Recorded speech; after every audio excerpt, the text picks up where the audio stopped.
பௌர்ணமி நாளில் அன்னாபிஷேகம் காண்பவர்க்கெல்லாம் கை கூடுமே பெரும் புண்ணியம்.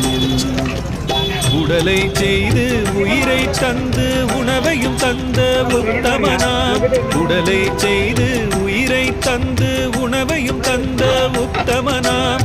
ஈசன் சர்வேசன் மகேசன் பரமேஸ்வரனுக்கு ஐப்பசி மாதம் பௌர்ணமி நாளில் அன்னாபிஷேகம் காண்பவர்க்கெல்லாம் கை கூடுமே பெரும் புண்ணியம்.